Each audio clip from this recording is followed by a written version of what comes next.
Jai Hind, friends. As we have promised, we are today going to start the Netaji Memorial Series. Throughout this year, we will try to bring various aspects of Netaji's life and we will try to tell you the stories uh, of few lives which were associated with Netaji, which influenced Netaji, and who, who, which lives were important in Netaji's life. And so we are starting this Netaji Memorial Series today with Shri Adil Shahnawaz Khan Sahab, who is the grandson of Major General Shahnawaz Khan of Indian National Army.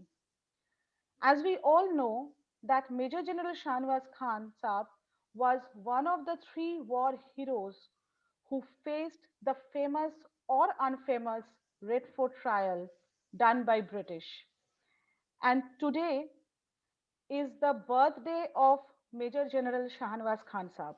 He was born on 24th January 1914 in village Mator, district Rawalpindi. He was born into a family of Januja Rajputs and his father was the leader of a tribe and served in the Indian British Army for 30 years. And today we will listen from Adil Saab about the history and life of Major General Shahnawaz Khan Saab. Adil साहब आपको हम इस हमारे इस वार्तालाप session पे हम आपको जी, स्वागत करते हैं। नमस्कार। जय हिंद जय हिंद। साथियों, जय हिंद। मेरा परिवार की तरफ से सबको बहुत बहुत नमस्कार, अस्सलाम वालेकुम, सबको जय हिंद। जय हिंद। और हम आपसे सबसे पहले आप हमें ये बताइए कि मेजर जनरल शाहनवाज खान साहब के आई मीन लाइफ के बारे में आप बताइए, फिर हम आपको सवाल करते रहेंगे। जी, देखिए क्या है कि जनरल शाहनवाज साहब एक रावलपिंडी के पास एक कहूटा जगह होती है जिसका नाम है मटोर, वहां की उनकी पैदाइश थी। वो 24 जनवरी 1914 में उनकी पैदाइश हुई है। मटोर जो है एक विलेज है, छोटा सा विलेज है जो एक पहाड़ों के बीच में है। आज की डेट में पाकिस्तान में होता है वो मटोर गांव होता है, जो एक कहूटा गांव है। एक पहाड़ों के बीच में एक गांव है वहां है, और लिमिटेड लोग रहते हैं वहां पे, 1000-1500। एंड उस गांव की खासियत बोलते हैं कि generals are born in this village. अगर आप इतिहास उठा के देखें कि देखें उसमें बहुत ऐसे आफ्टर इंडिपेंडेंस ऐसे लोग आए हुए हैं वहां पर जो आज भी जनरल पैदा हुए, जनरल पैदा हो रहे हैं और जनरल बन रहे हैं। तो जनरल साहब की पैदाइश वहां हुई। जनरल साहब के जो वालिद थे, he was ADC to viceroy. तो उस टाइम जब ब्रिटिश रूल चल रहा था इंडिया में, तो ब्रिटिशर डिसाइडेड कि my great grandfather is retiring, तो जो भी ब्रिटिशर्स के लॉयलिस्ट होते थे, तो उनके वो कहते थे कि we will do the education part, we will, मतलब उनको हम परवरिश उनकी खुद हम करवाएंगे। तो जनरल साहब को जो है ना, बहुत कम एज में, स्कूलिंग के एज में ब्रिटिशर्स आए, ब्रिटिशर्स के हवाले कर दिया गया था और उनको स्कूलिंग जो है, आज की डेट में देहरादून में आरएमसी होता है, वहां से उनकी पढ़ाई शुरू हुई है। राष्ट्रीय मिलिट्री एकेडमी बोलते हैं, उस टाइम प्रिंस वेल्स कॉलेज होता था। तो जनरल साहब वॉज वेरी, मतलब अवार्डेड कैंडिडेट, अवार्डेड स्टूडेंट। वहां पे Maharana Pratap, sword of honour, काफी चीजें जनरल साहब को मिली वहां पर। तो आफ्टर उन्होंने आईएमए जो है वहां से कमीशन हुए as a lieutenant in 1939 at the age of 26। वहां पर भी सोर्ड ऑफ ऑनर रहे जनरल साहब। ही वॉज अ वेरी, मतलब famous student of the in his batch. तो उसके बाद जनरल साहब कहते हैं उनकी क्या कहते हैं ज्वाइनिंग हुई as a lieutenant in 1939 in 14 Punjab regiment, first battalion of Sherdils 14 Punjab regiment. तो he joined British Indian army. तो उसके बाद क्या कहते हैं कुछ साल के बाद जब सेकेंड वर्ल्ड वॉर हुई तो उनकी क्या कहते हैं जापानीज से लड़ाई हुई। He was a POW in Malaya, तो he was kept as a POW। तो उस पीरियड में 2 साल जो है ना उनकी फैमिली ने सोचा कि he must have lost his life during the war. 2 साल जिस बच्चे का पता नहीं होता है, he was young, he was around 30 that time, 28-30 की एज में he was on the war। तो POW रहे। जब जापानीज ने जब POW रहे तो जापानीज डिसाइडेड कि हमने 50,000 जो ये वॉरियर्स हैं, ये वॉरियर्स हैं, ऑफिसर्स हैं, उनको हमने POW कर ब्रिटिशर्स को उन्होंने इजीली छोड़ दिया था। बट जो बीत रही थी, जो चीजें हो रही थी, वो एशियंस जो इंडियंस हो रहे थे उनके साथ ही होती थी। तो जापानीज डिसाइडेड कि we will make a army, that was INA, Azad Hind Fauj. तो जापानीज ने कहा कि I think general Mohan Singh should command this army. तो जापानीज ने ये बोला कि जनरल मोहन सिंह लीड करेंगे आर्मी।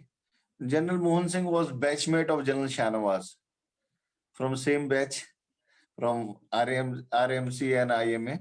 तो जनरल मोहन सिंह से जनरल साहब इत्तेफाक नहीं करते थे। जनरल साहब was leading one battalion that time. तो जनरल साहब ने कहा नहीं, आई डोंट, मैं जो है हमारी वफादारी जो है ना ब्रिटिशर्स से ज्यादा है। हमारा खून में जो है वफादारी के लिए ही है। We will not, whether you chop our head, we will not lose our loyalty toward Britishers. तो कई बार जैसे पोडियम पे बिठाया, कई जैसे ऑफिसर्स को बिठाया जाता था, जनरल फुजीवाड़ा होते थे। तो तो जनरल ऐसे कई मौके ऐसे भी आए तो जो सीनियर जो ऑफिसर्स होते थे वो अपने क्या कहते हैं सोल्जर्स को रिप्रेजेंट करते थे कि आप ऐसे करो, ऐसे कन्विंस जैसे करते हैं आज की डेट में, जैसे पॉलिटिक्स में कन्विंस किया जाता है। तो वो लगे व्हेन जनरल साहब का जब टाइम आया तो जनरल साहब ने कहा देखें क्या है कि हमारे खून में और मेरी बटालियन में ये चीज नहीं है कि हम हमारे साथ दगाबाजी हो। आज हम ब्रिटिशर्स के साथ लड़ रहे हैं, कल आप हमें क्या कहते हैं हम आपके POW हो जाए, हम आपके गुलामी के चक्कर में, जैसे सावरकर ने गुलामी के चक्कर में लिख के दे दिया था कि हम आपके एक गुलाम बन के और मुखबर बन के रहेंगे। तो जनरल साहब ने कहा नहीं, चाहे आप हमारी गर्दन कलम कर दी जाए। देखें अगर POW जो होता है, POW का ये होता है कि आप उनके गुलाम हैं। अगर वो कहें कि ये उठाना है, ये करना है, वो आपको करना पड़ेगा। बट जनरल साहब डिसाइडेड कि चाहे कुछ भी हो जाए, I will never sacrifice my loyalty towards. तो जनरल ये हुआ नहीं उस टाइम के Netaji came to meet Hitler. तो व्हेन जापानीज ने हिटलर को मैसेज देके then he came through submarine to Malaya, Singapore, Malaya जो सिंगापुर हो गया। तो जापानीज जब नेताजी आए, Netaji was quite famous. He was never a army officer. He was a IFS. Not sorry, ISC.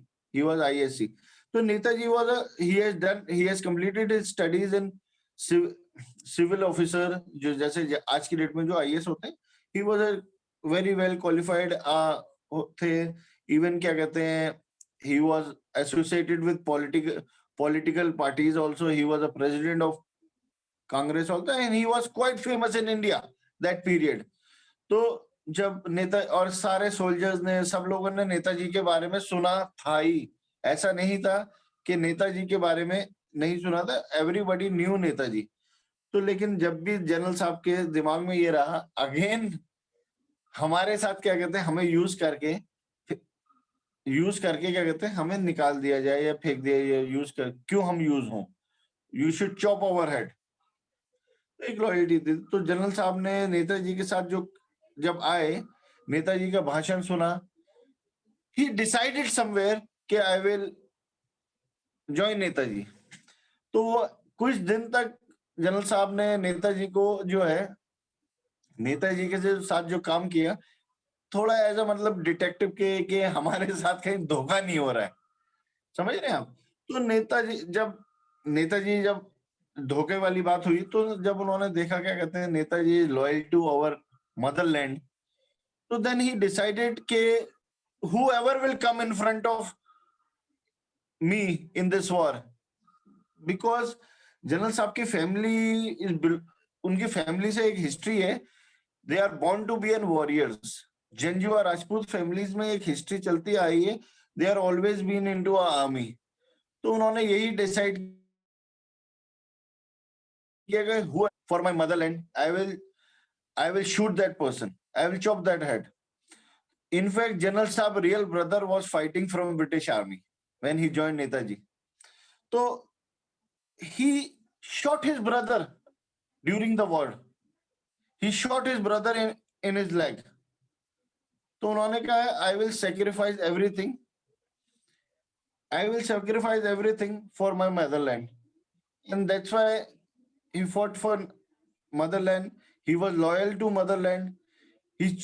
He is the, I think he is the only in this nation कि I don't think you can't name anyone during independence period कि जो पाकिस्तान छोड़ के हिंदुस्तान आए हो, अपना वतन छोड़ के, इंडिया छोड़ के पाकिस्तान मुस्लिम आए हैं। You can't count one Muslim. तो ही डिसाइडेड, क्या कहते हैं, I will leave my family, I will leave my everyone, I fought for my motherland, that is Bharat, India, then I will stay in India. तो then he chose India to और उनकी family stay in after मतलब independence. उसके बाद INA trial, उनकी family Pakistan में रह भी गए थे, वो आ गए थे, वो आ गए थे। इनफैक्ट जनरल साहब की जो वाइफ थी, शी केम मच लेटर। आपको मैं बताऊं, जब ये वॉर हुई, वॉर होने के बाद तो इसमें जब नॉर्थ ईस्ट में they were captured, I will tell you fact, he shot his brother, तो they were captured, Britishers shot general साहब, he try to shoot kill him, जब नसीब में नहीं होता तो he survived. Then they brought General Saab to Red Fort. The first trial was happened at Red Fort, and Red Fort में जब trial हुआ, ब्रिटिशर्स को ये बताना था कि क्या कहते हैं, एक मुस्लिम है, एक सिख है, एक हिंदू है, ऑल्दो अलग अलग लीग के थे सब ऑफिसर्स। तो जनरल साहब जब ये मुकदमा चला, तो जनरल साहब के ऊपर सबसे ज्यादा चार्जेस थे, बिकॉज लॉयल्टी की थी। If you pick up the history, only सबसे ज्यादा जो चार्जेस थे वो जनरल साहब के ऊपर थे। और काफी मैं भूल रहा हूँ, तो काफी गवाह भी जो है जनरल साहब के ऊपर आके बोला कि शाहनवाज ने हमारे ऊपर ये किया, शाहनवाज ने जो है जो हमें गोली चलवाई है, जो एक गद्दार था, गद्दार के ऊपर वो करवाई। काफी ऐसी बुक्स में कंटेस्ट है। तो ये he was after the trial, Pandit he during the trial, तो उस टाइम पॉलिटिकल पार्टीज ने काफी अप्रोच किया अलग अलग लोगों को। It was a very famous trial, he was captured, he was loyalist. तो उस पीरियड में जो है ना, काफी पार्टी, सीपीआई का बहुत बड़ा एक भूमिका थी। उन्होंने एक तरीके से अलग तरीके से इमेज क्रिएट की, जनसंघ की क्रिएशन अलग थी, बहुत मुस्लिम लीग की भी बहुत अलग थी। तो ऑल दो सबने, तीनों ऑफिसर्स ने ये डिसाइड किया कि हम अपना केस जो है ना कांग्रेस से फाइट करवाएंगे। तो कांग्रेस के जो काउंसिल थे, मेनली जो काउंसिल थे, दैट वाज भोला भाई Desai. I will just interrupt you and I will just point out one thing कि Yes. हम नेताजी के बारे में काफी सारे स्टोरीज सुनते हैं जहां वो अपने आप को मतलब नेताजी प्रूफ किए थे, ना कि सुभाष चंद्र बोस। जी। He always used to say, but even Netaji जब नहीं रहे, I mean, I'm not going to say anything about death or anything, but when the trial was there, Netaji was not there. Yeah, It is a Netaji fact. was not there. हाँ, I'll but tell you. Netaji ना रहते हुए भी उनके 3 जो officers को trial face करना पड़ा, उन्होंने उनमें से किसी ने भी कोई भी I mean political party based on religious belief उनके साथ मतलब उनके अप्रोच पे हाँ नहीं किया। उनकी अप्रोच बहुत पॉलिटिकल पार्टीज ने अप्रोच किया अकॉर्डिंग टू द रिलीजन और ये चीजों में, लेकिन क्या है कि उन्होंने यही डिसाइड किया कि नेताजी की आइडियोलॉजी जो हम लेके चल रहे हैं, हम जो भारत माँ के लिए जी रहे हैं, although we fought and we वो उनका नेताजी वो कहना है ना कि हम लड़ने के बाद हारे भी, लेकिन आज भी देश आजाद है, लेकिन हमारे बीच नेताजी नहीं है। तो गले लग Absolutely. के ये जब रोए तो एक अलग ही माहौल था, देश में अलग ही वो था। मैं उसके भी आगे बताता हूँ आपको। तो जनरल साहब ये मुकदमा चला, इनको क्या कहते हैं फांसी की सजा हुई। तो अनफॉर्चुनेटली भोला भाई देसाई काउंसिल थे। भोला भाई Desai was the finest council in India. उस टाइम काउंसिलर काउंसिलर होते थे। आ रही है आपको बोलिए।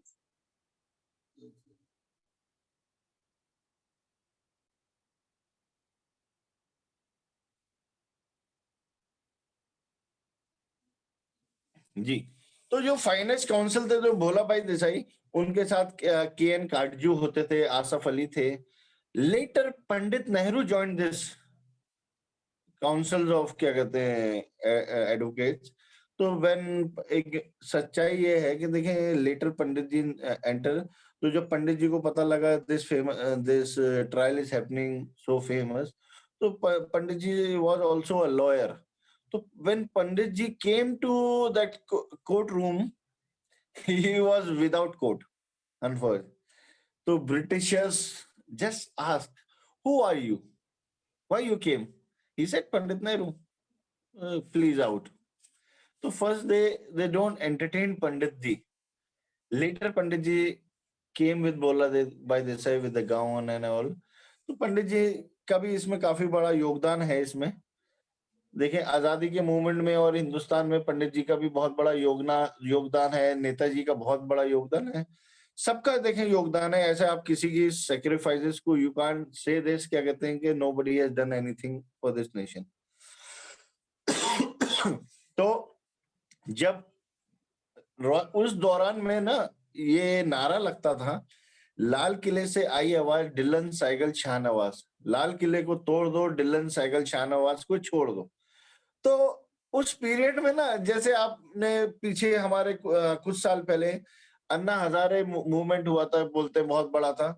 तो मैं उसी कंटेस्ट में आपको एक चीज बताता हूं कि देखिए जब ये रिलीज हुए, it was a massive of crowd, they were welcoming through out this nation. ऐसे नहीं कि दिल्ली में, लाहौर में, आजाद मैदान में, बंगाल में, बहुत थ्रू आउट ये हर जगह गए, हावड़ा सब जगह गए, ये सब जगह गए, सब जगह they were welcome like a hero with the blood of a tilak. I have a picture also, ये people are welcoming them with the blood of tilak. वो अंगूठा काटते थे और तिलक करते थे, इनका मुंह खून में रहता था, दे वर हीरोज। और उस दौरान जो है पंडित नेहरू को भी थोड़ी सी ये चीज हुई, क्या कहते हैं कि ये पॉपुलैरिटी है कि समवेयर क्या कहते हैं इनकी जो पॉपुलैरिटी जो है ना ज्यादा हो रही है, लोग ज्यादा जान रहे हैं, ज्यादा वो है। तो इसी कंटेस्ट में मैंने एक किताब में देखा था, एमओ मतई होते थे पंडित जी के ओएसडी फर्स्ट पीएस। तो एमओ मतई ने अपनी किताब में जिक्र किया कि once Krishna Menon was a defense minister, came to see Pandit Nehru.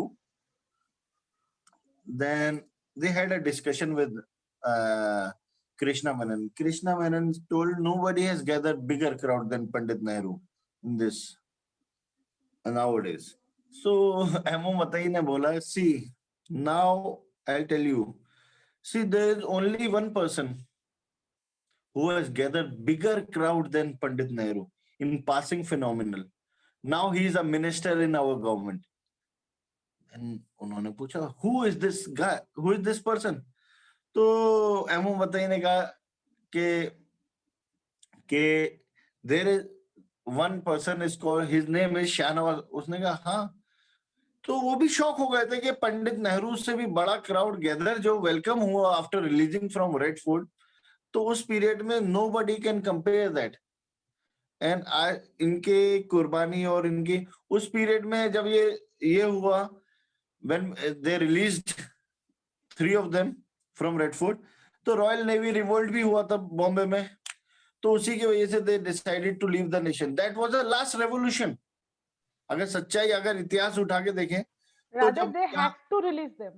हाँ, they had to release them. तो उसके बाद जब ये बंगाल गए तो बंगाल में नरेश बोस थे, सुरेश बोस थे। तो उनको गले लग के क्या कहते हैं, तीनों बहुत रोए, बहुत रोए। और वो, अगर मैं दिमाग में सोचता हूँ, मुझे भी लगता है कि एक अलग ही मूवमेंट होगा कि वो इस आजादी के लिए, इस मदरलैंड के लिए लड़ रहे हैं। And Netaji is not with us in at this movement. उनको क्या खुशी होती कि आज हम आजाद हैं, हम लड़े भी, सब कुछ करें, लेकिन हम आज आजाद हैं। तो Suresh Bose and Netaji family was like मतलब हमारी फैमिली के साथ they were very close to our. हमारा काफी अच्छा रिलेशन, काफी मतलब my father he stayed in Calcutta with नेताजी's niece and my father used to call him Babul. तो ये हमारा एक बहुत क्लोजनेस था नेताजी के साथ। फर्स्ट कमीशन, उसके बाद जब रिलीज हुए पंडित नेहरू, उसके बाद क्या हुआ, जनरल साहब, उस टाइम कांग्रेस में ये होता था, सेवा दल होते थे। Pandit Nehru told him, I think you are army officer, सब हो तो सेवा दल होता था एक। सेवा दल आज भी है। वो सेवा दल जो है कि एक तरीके से लोगों को हेल्प करना, इस तरीके से एक दल बनाया था जिसके कांग्रेस का एक पार्ट था सेवा दल। तो ही वाज उस टाइम प्रेसिडेंट नहीं होते थे, उस टाइम बोलते थे दलपति। आफ्टर इंडिपेंडेंस जनरल साहब वाज द फर्स्ट दलपति ऑफ सेवा दल कांग्रेस। तो ही Pandit Nehru wanted him to train all new people as a army people, जो ट्रेनिंग हो। तो देन आफ्टर इंडिपेंडेंस 51 में Pandit Nehru told him to go to Meerut. he contest election from Meerut. तो he contest election first, second, third, fourth, five, six or seven election he has contested from merit. Out of 6 he won 4. Throughout he was a minister with Pandit Nehru's government. He was a railway minister deputy railway minister with Pandit Nehru's government for around 12 years. Later he was minister in Lal Bahadur Shastri's government also. He was minister in Indira Ji's government also. एक बीच में बात रह गई है, मैं आपको याद बताता हूँ। इंदिरा जी जब ये जेल में बंद थे रेड फोर्ट में, Indira ji used to visit Shahnawaz Khan as a brother. वो बुरखा पहन के आती थी, जनरल साहब से मिलती थी। और Indira ji was very much close to general sahab. तो गांधी फैमिली से भी एक बहुत क्लोजनेस रही है।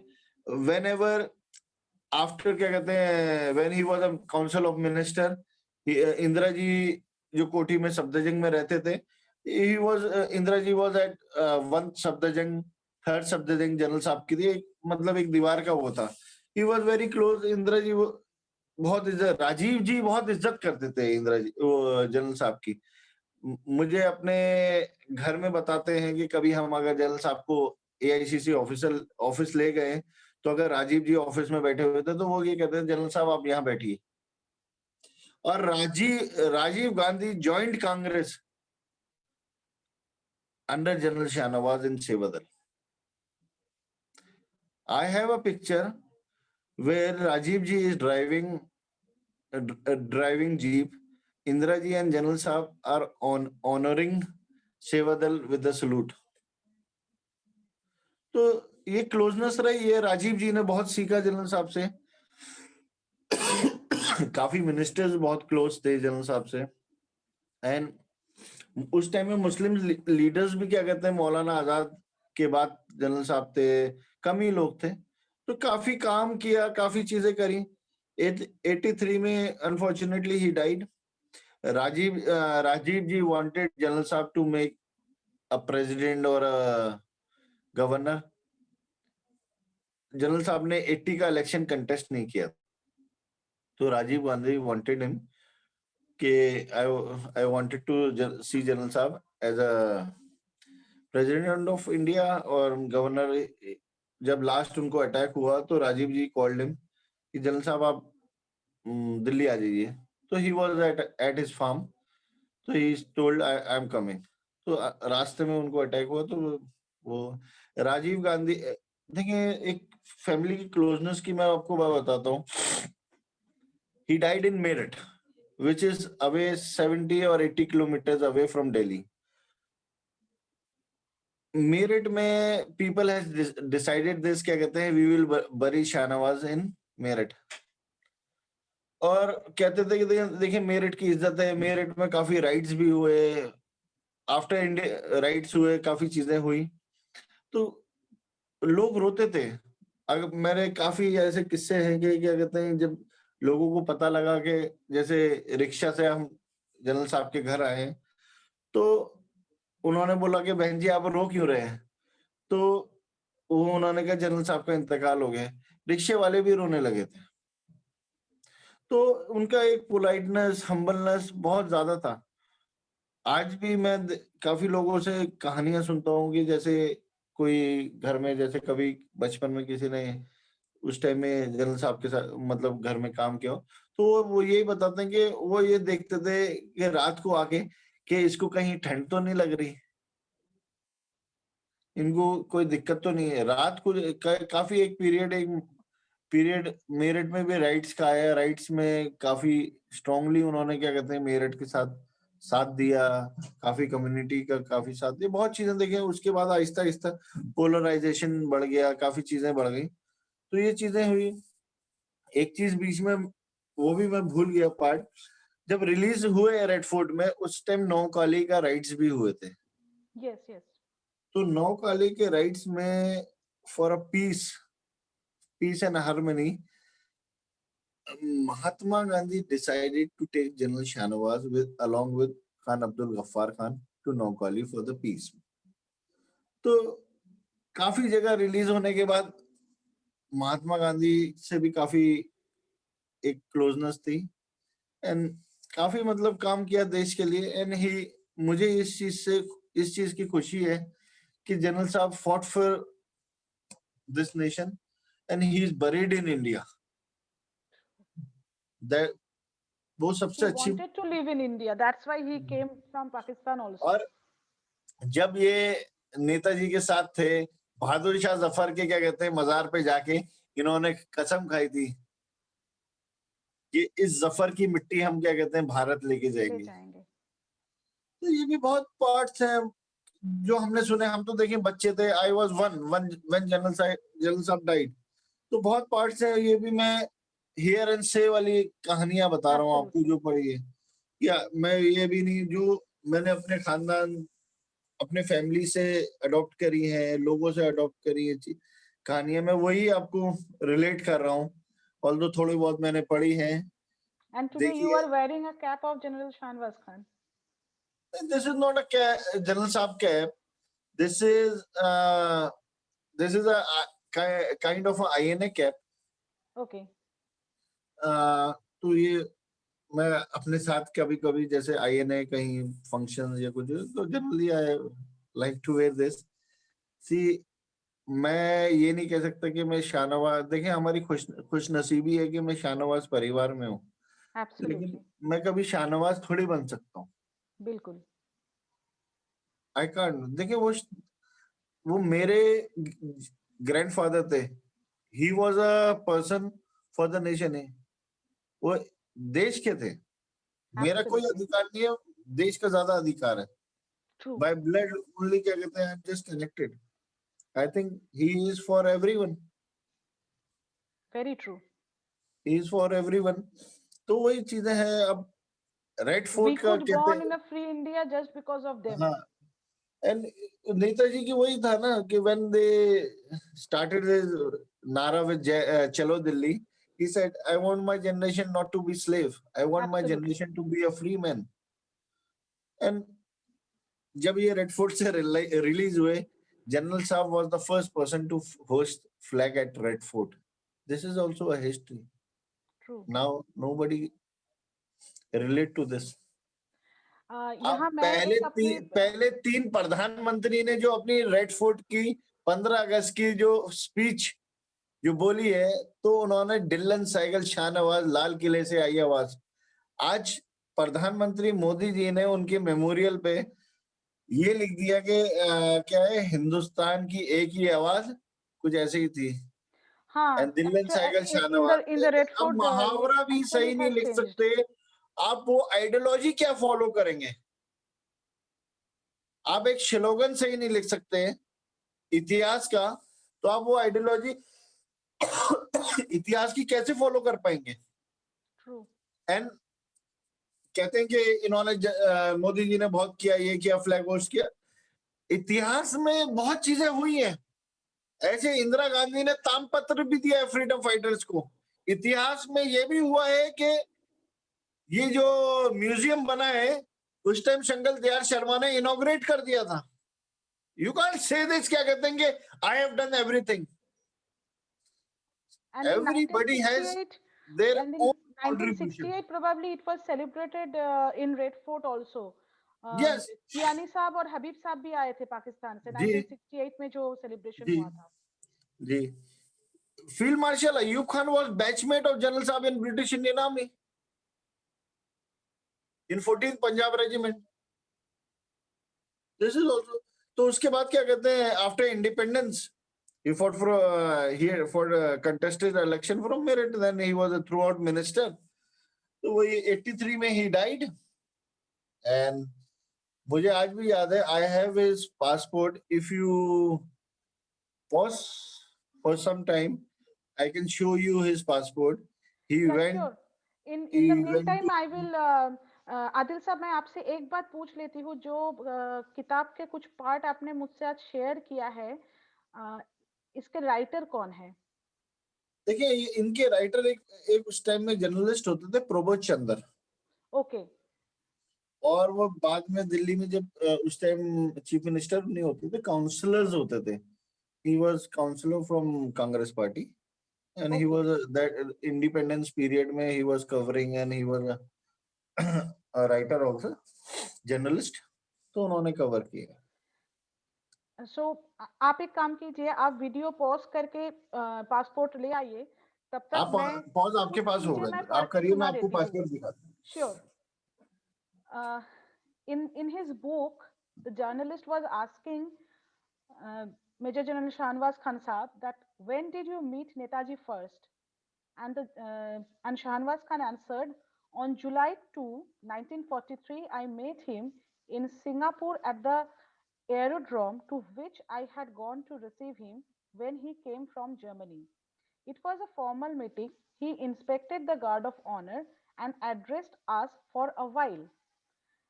Then the journalist was asking that when did you meet him the next? In August 1943, after the formation of the Provisional Government of Free India, when I was appointed a minister. Later on, I was told by Netaji that Field Marshal Count Tereuchi, the commander in chief of Japanese forces in Southeast Asia, had invited me for lunch.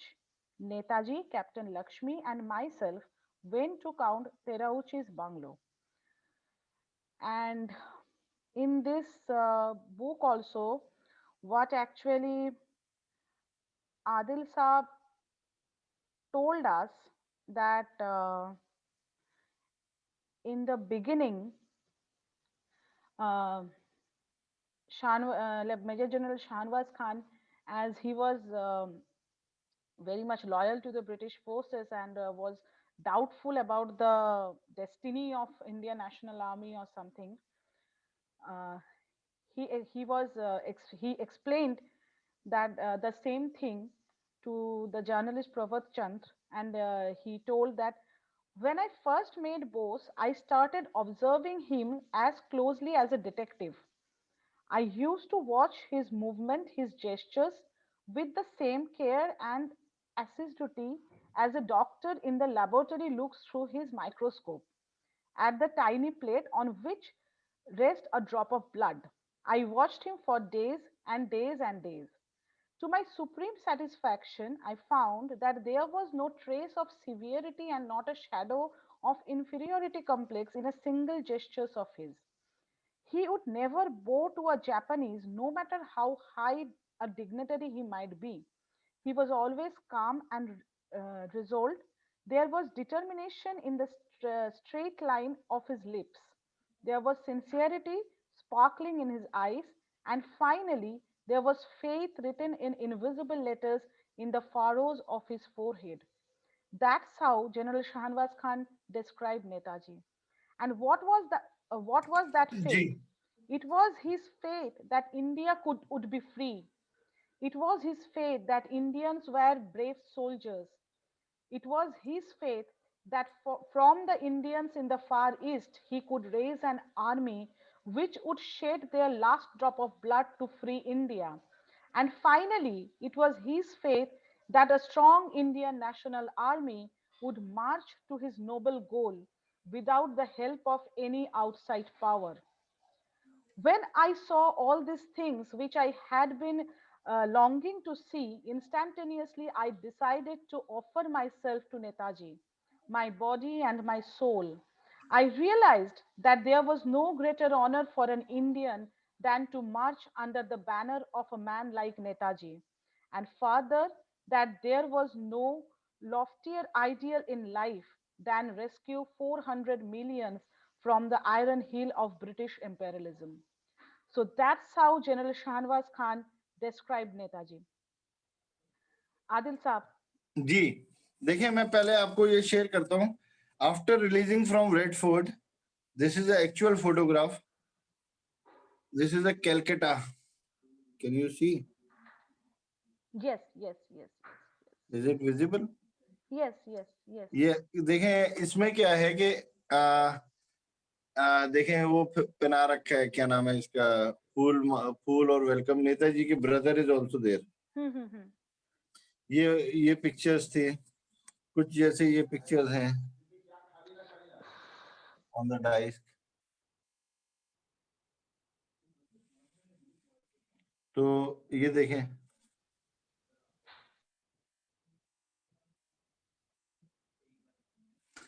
अब जो ये है, देखें आप, ये देखिए, ये general साहब का पासपोर्ट था.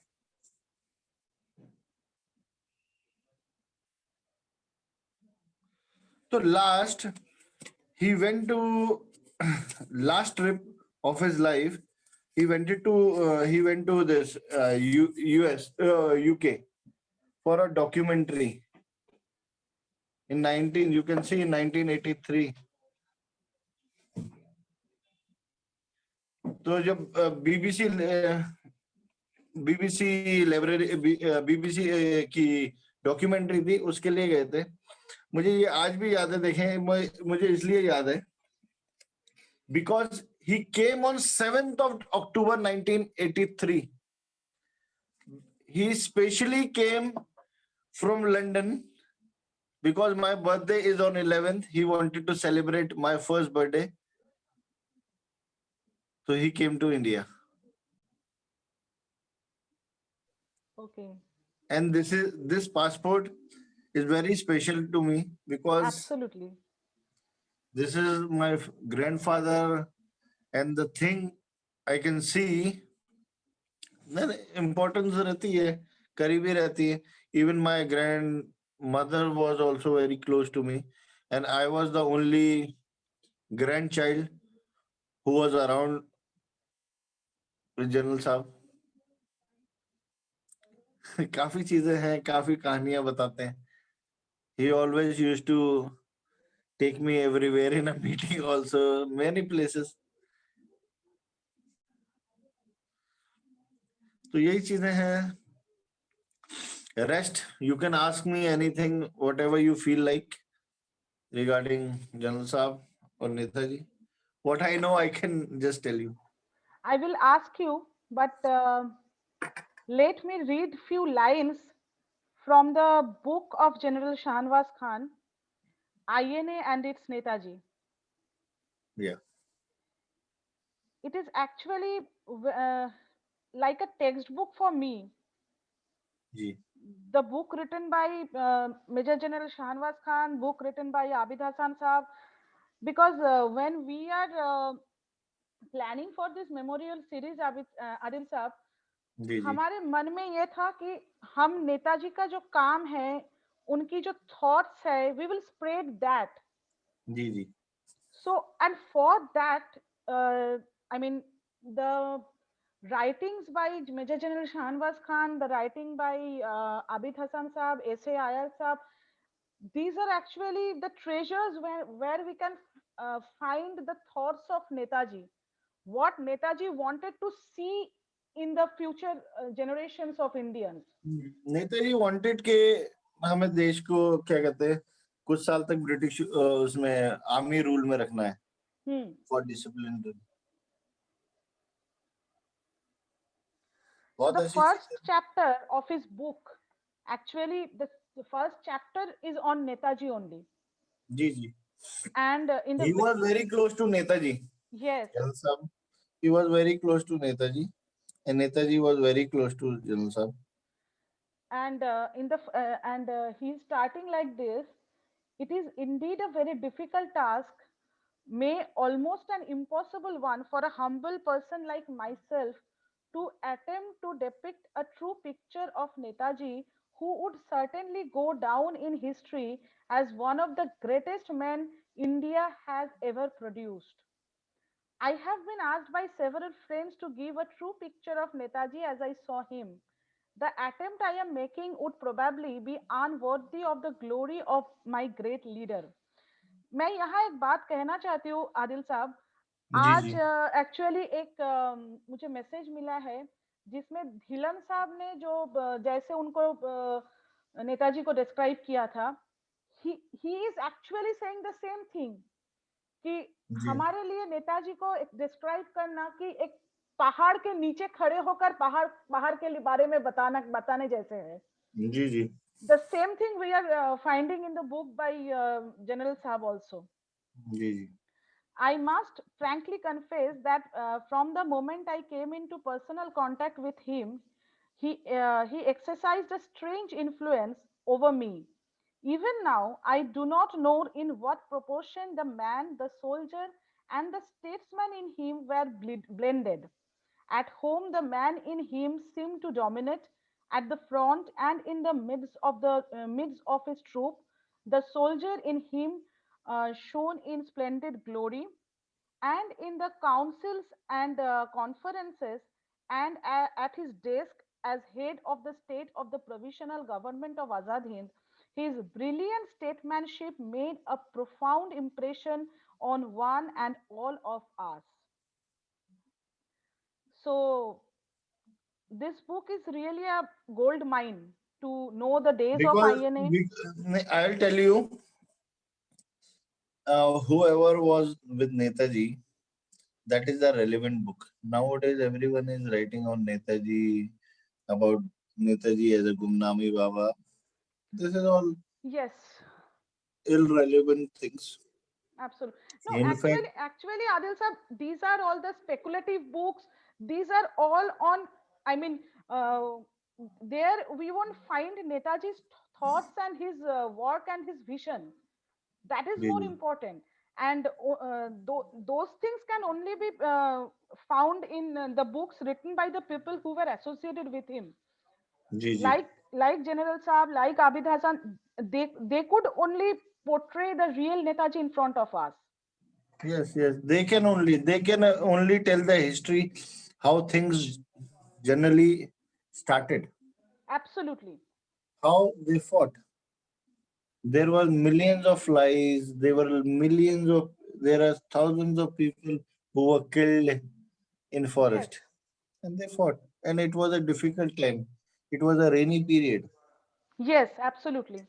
and it is difficult nowadays. If you ask any politician or anything, please go. and start a journey from Malaya or Burma True, through forest. Nobody can do this. very true. They lived on grasses. उन्होंने खाना भी क्या कहते हैं घास फूस ही खाना शुरू कर दिया. एंड उनके अंदर जज्बा था हमें अपने मदरलैंड को क्या कहते हैं किसी ना किसी तरीके से हासिल करना है. वो जज्बा आज की डेट में नहीं है. मदरलैंड को अब बंटवारा रिलीजन्स में बांट रहे हैं, किस तरीके से कर रहे हैं. It's really sad to see this.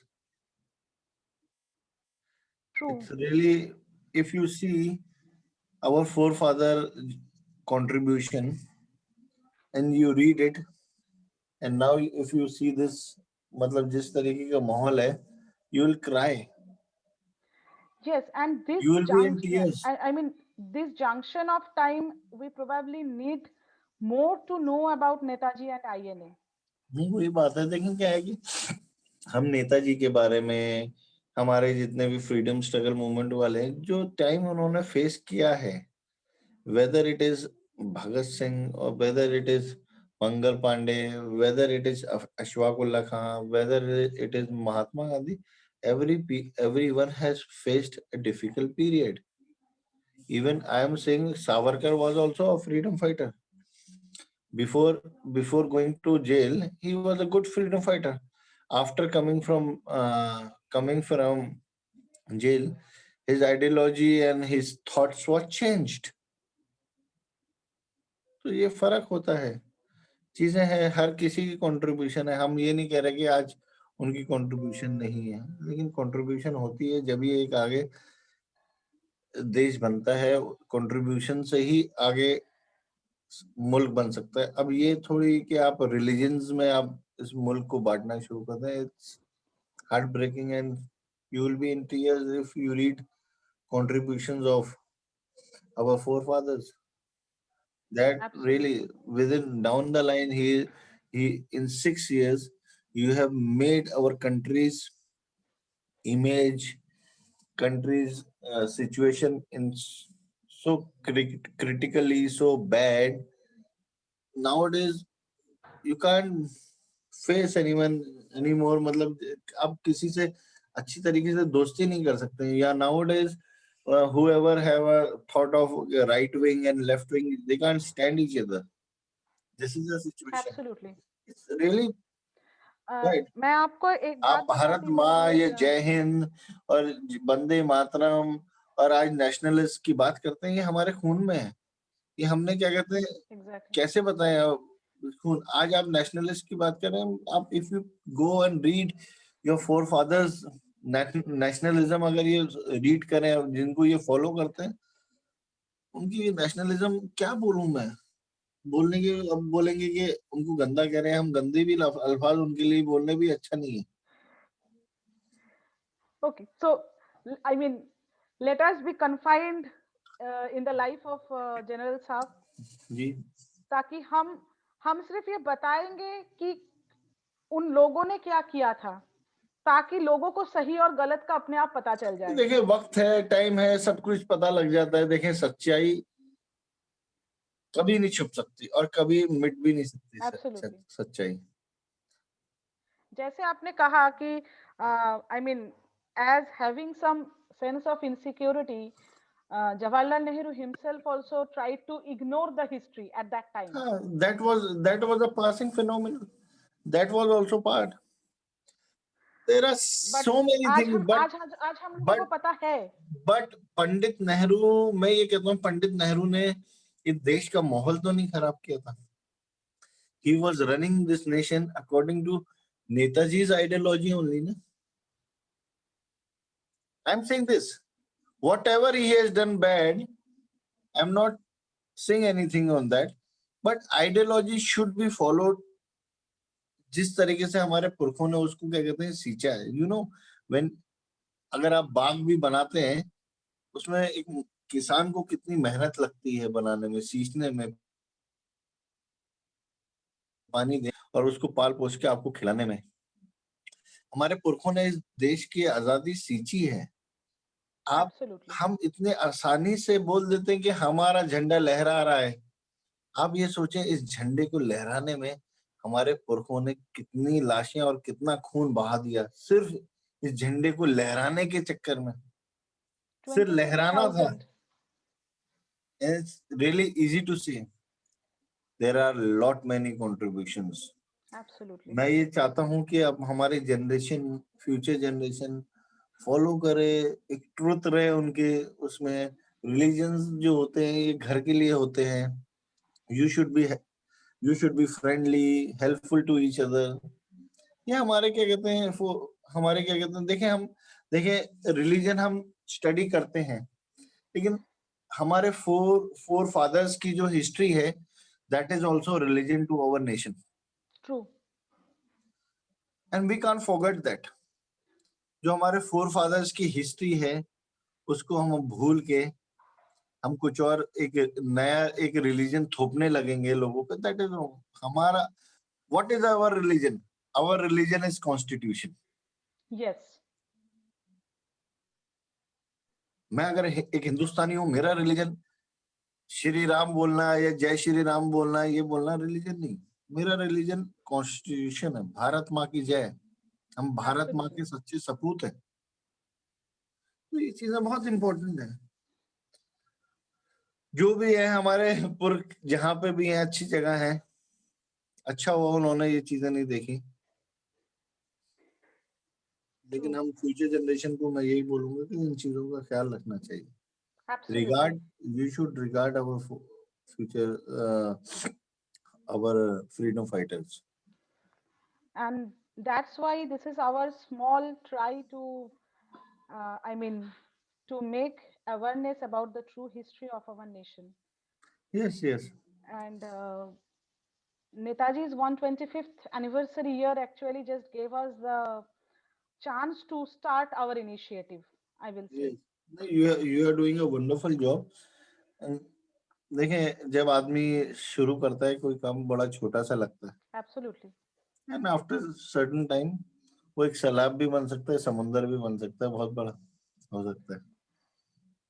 So we are actually at the end of our interactive session today, ji and from Team Desh, मैं आपको तहे दिल से शुक्रिया अदा करती हूँ कि आज आपने हमारे साथ इतना टाइम दिया है, हमें जनरल साहब के बारे में बताए हैं, and this is really an honor for us to know the detail of Major General Shahnawaz Khan Saab.